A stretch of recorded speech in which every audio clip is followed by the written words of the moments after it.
Hello everyone and welcome to this very quick review with the 2023 Cadillac Escalade ESV. This is not going to be the most detailed, in-depth video that I have ever made. I've only spent a weekend with this, largely for a wedding party, having a lot of fun, but this has been a trusty steed throughout the weekend, and it has given me the opportunity to try out what this new Cadillac experience is like, based upon a vehicle that is, of course, sold in masses as the Tahoe or the Suburban or the Silverado or the Sierra.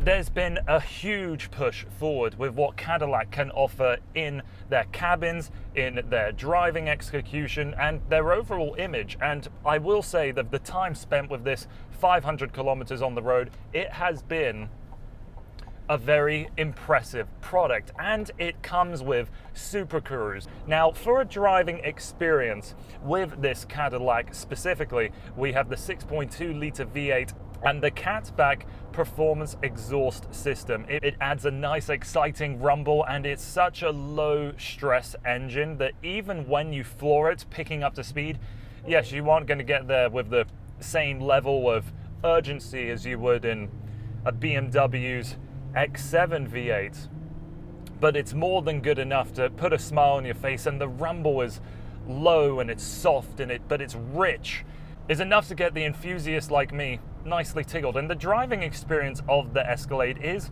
quite nice too. I think its biggest fault is at low speed stuff. This is where the suspension calibration, given it's a body on frame vehicle, suffers the most. It rattles a little bit over railroad tracks and sharp bumps in the road. The cabin though is what will impress people more about the Escalade, and with the 3 OLED panels that we have for the infotainment system, I'm impressed with their animations, how quick they are, and the pixel density. But I am a little bit surprised that given the hardware, there isn't a little bit more of a special character to the software. It feels a little bit plain. There isn't a lot of customization, and with this small little screen here on the left hand side, you go from your trip computer to a few settings of what you can change in the center display, the digital instrument cluster, or alter the settings in the heads-up unit. Maybe I was just expecting a little more variability in a vehicle such as this.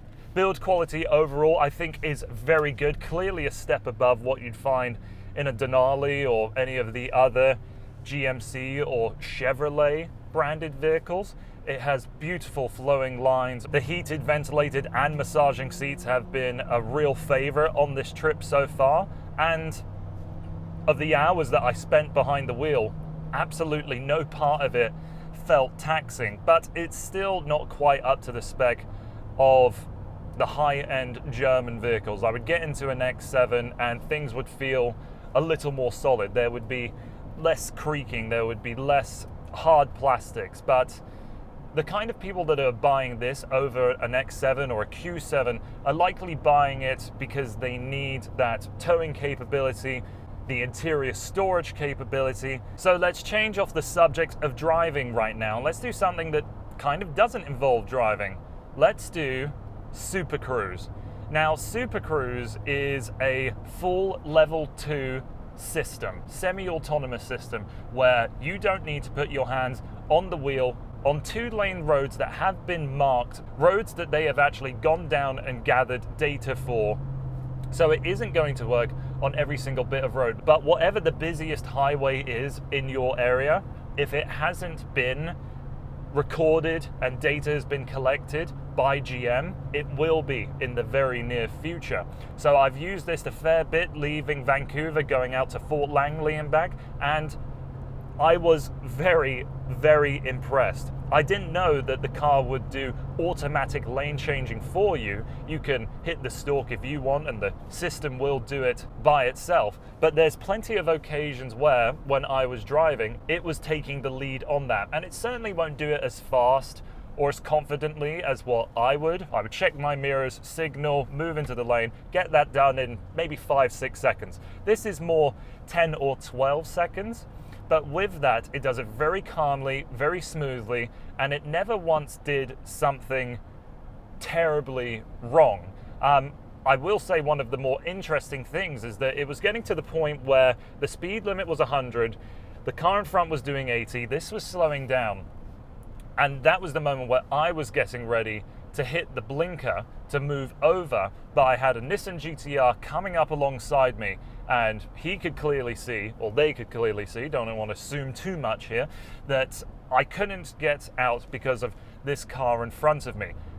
By the time this Nissan was coming up, this Cadillac started indicating, the Nissan pulled back a little bit, this moved into the lane, and it did it all without any interruptions of power or ever really feeling the braking engage. It was mighty, mighty impressive. And from that point, I started to cross my hands and really trust the system. The one time it didn't do things so confidently was when you're going on a slight turn. So I tried indicating on a turn that was marked with SuperCruise, and it didn't move over quick enough. It did it very kind of sporadically. So if you care to use the automatic lane changing and initiate it by yourself, do it on a perfectly straight bit of road. That's my only advice so far. The problem is, though, that with a system like this, I'm sure it will lead to people wanting to text and drive more frequently. The system works by monitoring your eyes. So if your eyes are dead straight ahead, that's what it runs its check as you're paying attention. But I'm sure there's going to be ways that people trick that system eventually, and that is going to, I think, lead to something a little bit disastrous.